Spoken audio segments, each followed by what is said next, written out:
Estamos de volta aqui na Vang com a nossa comunidade nesta manhã, Franciele. Pessoal da produção, né? A gente agradece que eles estão a toda, né? Dando condição para a gente poder fazer diversos contatos aqui. Só deixa eu valorizar. Lojas Volpato, Hospital Cristo Redentor, também dos Amigos Metalúrgica, Farmácias Associadas e Bel-Estar Conte Hotel. A gente vai fazer um contato já em condições, né? Para a gente conversar com Veneza. Está lá o Léo Perusso, ele que é natural de Guaporé. Aliás, deixa eu fazer o registro aqui, Léo. A tua iniciativa, a gente agradece desde já, porque ainda ontem você utilizou nossa rede social para se colocar à disposição para trazer informações de Veneza, né? Uma cidade que praticamente eu conheci também. É uma das cidades, talvez uma das mais visitadas no mundo, né? Veneza, com o seu charme, com o seu romantismo. E que você está em Veneza a estudos, né? Doutorando também na Itália. E vai nos contar aqui na Vang como tem sido nas últimas semanas essa questão também que envolve o coronavírus, Léo. Seja bem-vindo aqui na Vang. Bom dia. Bom dia aos amigos que estão ouvindo. É um prazer poder compartilhar algumas informações de Veneza, especialmente informações que se referem um pouco à atividade do dia a dia e às dificuldades enfrentadas, especialmente no último mês, por conta da propagação do coronavírus. Sim. Diferentemente do que a gente vê em outros momentos, a cidade está absolutamente fantasma, né? Especialmente por conta das medidas que foram tomadas nas últimas 3 semanas para evitar a circulação total de pessoas.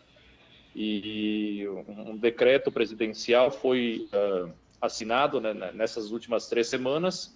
Aliás, vários foram criados justamente para criar medidas para evitar com que as pessoas circulem na rua e para evitar que a contaminação continue ocorrendo.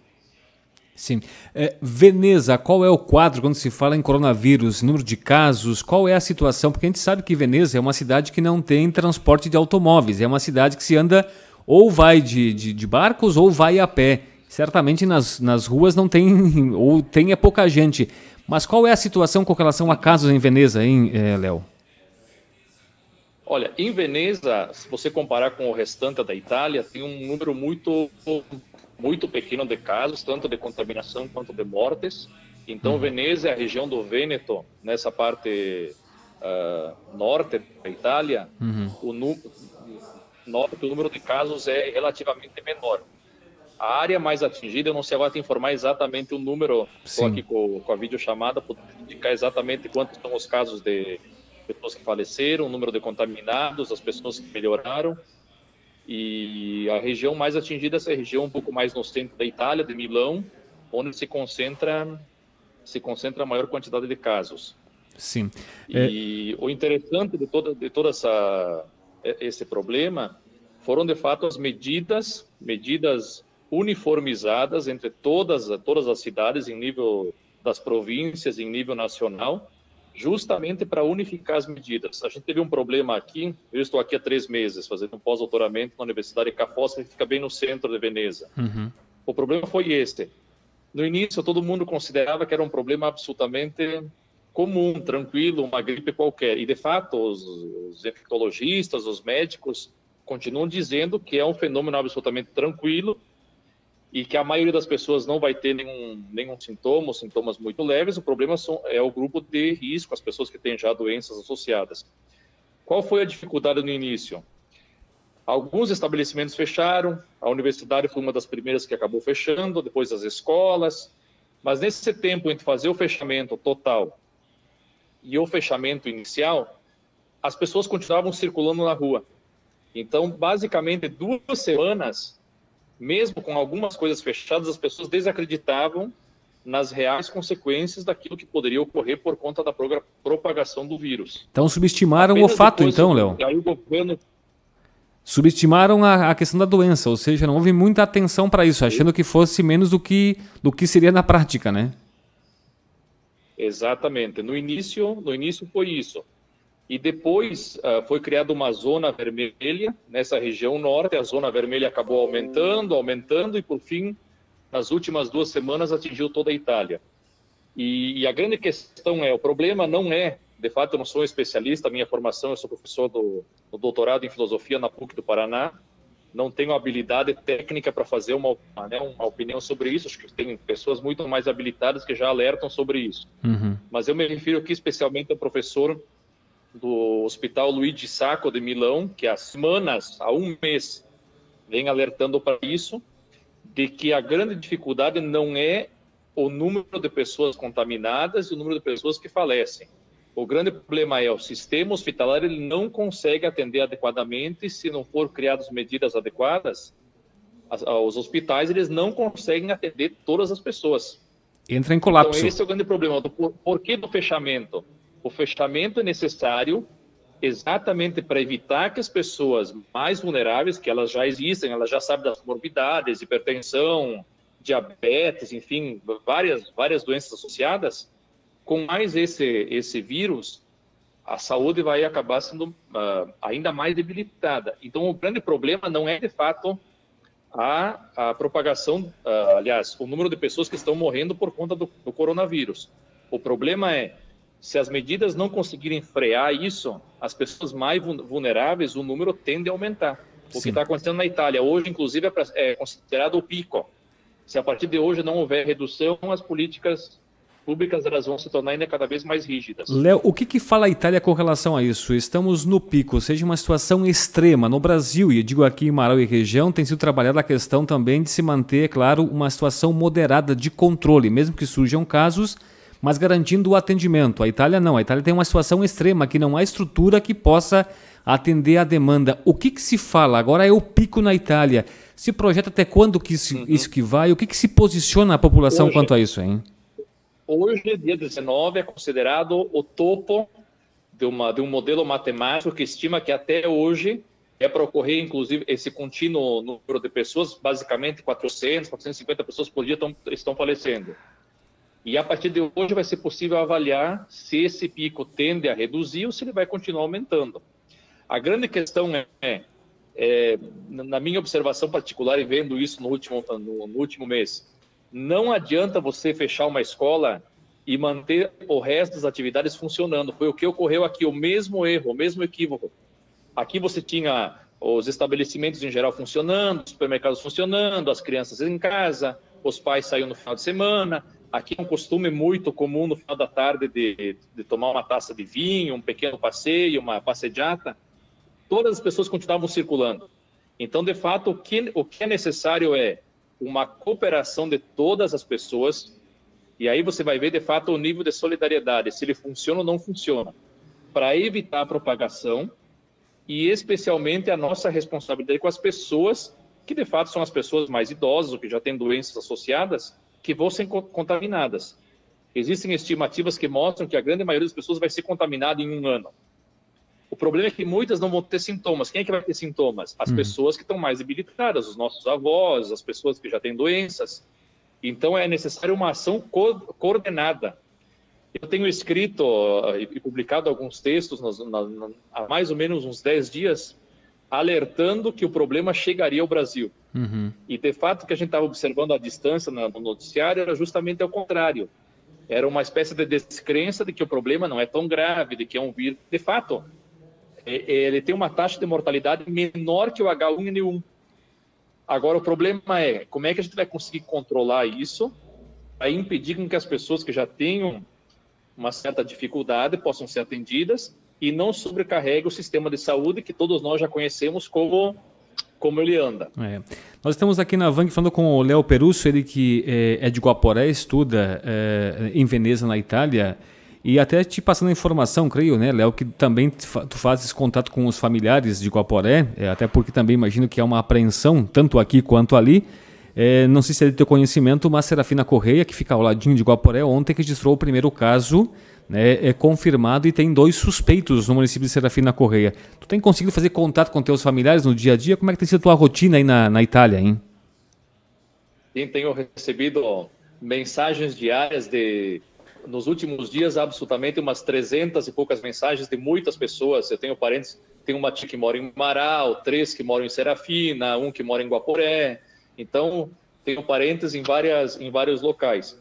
E acho que as pessoas precisam manter uma certa tranquilidade, de que de fato existe um real problema, absolutamente tranquilo, e que é necessário uma conscientização para, por hora, enquanto não for uniformizadas essas medidas, as pessoas saiam de casa apenas quando tiverem uma necessidade de supermercado ou farmácia. Então, acho que essa circulação, ela evita a disseminação, mas ela também aumenta o nível de consciência das pessoas, especialmente com quem é mais vulnerável. Mas tenho feito contato regular justamente tentando passar essa informação de que o clima é tranquilo, as pessoas de fato aqui continuam tentando viver normalmente. Muitas empresas de fato fecharam, não teve nenhuma medida assim, que a gente tenha conhecimento de demissões, e, enfim, coisas que já têm se anunciado por conta da crise. O governo já anunciou um pacote de ajuda para as pessoas que já enfrentam alguma dificuldade, cancelamento de contas de água, contas de luz, suspensão de dívida durante 2 meses. Isso foi anunciado ontem. Então, o governo, em nível nacional, tem criado um conjunto de políticas para tentar minimizar os efeitos.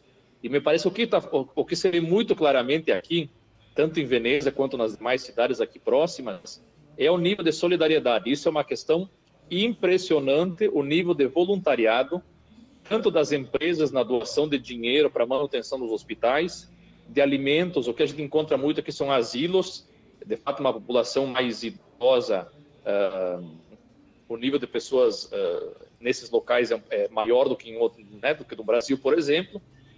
Os restaurantes fazendo comida e entregando nos hospitais para as pessoas que estão trabalhando exaustivamente durante muito tempo. Então, se observa muito um nível de cooperação, quer dizer, não existe um abuso. Eu vejo muito, o álcool gel está R$20 no Brasil, a máscara custa R$15 a unidade. Eu acho que a gente precisa tentar estimular que esse tipo de prática desapareça. Eu acho que o nosso perfil tem que mudar e justamente pensar que a nossa consciência e o nosso tipo de atividade precisa auxiliar as pessoas que vão estar num nível de vulnerabilidade maior. Léo, não é momento de oportunismo agora, né? Até porque é momento, como você destacou bem, né? É de ser solidário e de poder auxiliar uns aos outros, e nada de oportunismo, né? Olha, além do fato, a minha formação depois da área filosófica foi para a área jurídica. E o oportunismo durante um período de crise é considerado um crime. Então, as pessoas que de fato se sentem lesadas e prejudicadas por conta desse tipo de situação devem denunciar. Acho que os órgãos estão aí e, num momento desses, não é admissível que as pessoas façam um aproveitamento econômico, tentando aí usufruir algum benefício completamente estúpido. Que acho que o que a gente precisa medir agora é a vida das pessoas, o interesse público, o nível de solidariedade, mas não o nível individual. Acho que as pessoas, mesmo que fiquem... Claro, vai ser um período de dificuldade. O que se fala muito aqui é que durante esse período vai ser exigido um sacrifício geral. As pessoas precisam... Todo mundo vai perder. O empresário vai perder, o empregado vai perder, todo mundo vai perder alguma coisa. Agora, esse perder alguma coisa, ele tem a ver justamente com proteger as políticas públicas que beneficiam a todos. Acho que esse é o nível de consciência que a gente precisa manter. Exato. E uma questão muito importante... e parabéns pelo espaço que vocês estão divulgando, é justamente os canais de comunicação. Acho que isso é o que a gente observa aqui, e observa em vários locais, é justamente a divulgação de boas informações, da necessidade do nível de consciência, das medidas que são adequadas. O que eu observei nos últimos dias, as prefeituras, elas têm rede social, ou seja, elas estão divulgando as ações que estão sendo tomadas. Acho que isso é muito interessante. E nesse momento em que a gente discute democracia de uma outra forma, é possível sim criar bons canais de comunicação para melhorar o contato e a participação das pessoas. Acho que esse momento todo ele também pode abrir novas perspectivas, especialmente em fazer com que as pessoas tenham a capacidade de participar melhor das decisões políticas. E um ponto negativo, desculpe se me estendo um pouco demais, o momento é um momento de colaboração. Acho que a gente observa oportunismo político em todos os lados, em todos os partidos. Isso é muito ruim, e infelizmente é muito ruim. O que a gente observa aqui é um cenário de solidariedade entre os partidos políticos, exceto especificamente um partido que é um pouco mais radical, que tem usado o momento para criticar as políticas econômicas do governo italiano, mas os demais têm criado um espírito de cooperação. Acho que isso deve ser feito. Talvez fique mais fácil nos municípios pequenos, né? Um pouco menor, Marau, Casca, Serafina, enfim. A gente conhece a nossa região e sabe como as cidades têm aí um tamanho e a possibilidade de acesso. O prefeito conhece todo mundo, sabe exatamente, conhece todas as famílias, diferentemente das grandes cidades. Então, acho que esse é o momento de usar esses bons canais de comunicação, tanto para alertar a população, quanto para melhorar o nível de consciência e quanto para criar um clima de tranquilidade. Acho que o clima precisa ser de tranquilidade e de responsabilidade, porque as minhas atitudes, o que a gente está fazendo, pode criar problemas em relação aos demais. Exatamente. Léo, eu lhe agradeço muito pela sua participação aqui na Vang e principalmente lhe agradecer pela iniciativa de contribuir com a nossa programação. Né, embora separados por um oceano, né, o senhor está em Veneza, nós estamos no Brasil, mas mesmo assim também desejou, né, de levar a sua mensagem, de contribuir com a nossa audiência, com esse conhecimento de que também quem vivencia todo esse clima italiano, né, um dos países, né, com um problema extremo de coronavírus, né, e que sirva, o que você dizia agora há pouco aqui, né, de que os italianos, embora numa situação tão difícil, são tão solidários, né? Não há oportunismo nesse momento, e sim de dar as mãos para poder se ajudar. Digo, dar as mãos numa situação ilustrativa, porque o momento agora também é para a gente se precaver, né? Mas lhe agradeço mais uma vez pela atenção aqui na Vang e uma boa estada aí em Veneza. Obrigado, parabéns pela divulgação e espero que toda a região possa manter esse clima de cooperação entre as pessoas. E eu sei que muitas cidades elas têm um gemeládio, elas têm uma relação com uma cidade irmã na Itália. Marau não é diferente, salvo memória, tem uma placa na entrada da cidade com duas cidades. Serena del Grappa e Isola Vicentina. Serena del Grappa e Isola Vicentina são as cidades que Marau tem relação. Temos que ter esse grau de comprometimento e pensar também que a nossa solidariedade ela não é apenas, não precisa ser econômica, enfim. Ela é justamente, talvez, com a nossa atitude, com a nossa empatia em relação aos demais. E, novamente, insisto, políticas coordenadas. Não adianta você ter a circulação constante de pessoas num município e no outro continuar a atividade normal. Acho que só quando a gente conseguir mudar uma ação integrada e coordenada, a coisa vai melhorar. E como eles dizem aqui na Itália, né? Ce la faremo. Então, é provável que o Brasil também vai conseguir superar nas próximas semanas qualquer tipo de dificuldade. Ok. Um grande abraço. Um abraço, Léo. O Léo Perusso, né? Ele é natural de Guaporé e está na Itália. Obrigado e pela atenção e boa estada aí, tá bom, Léo?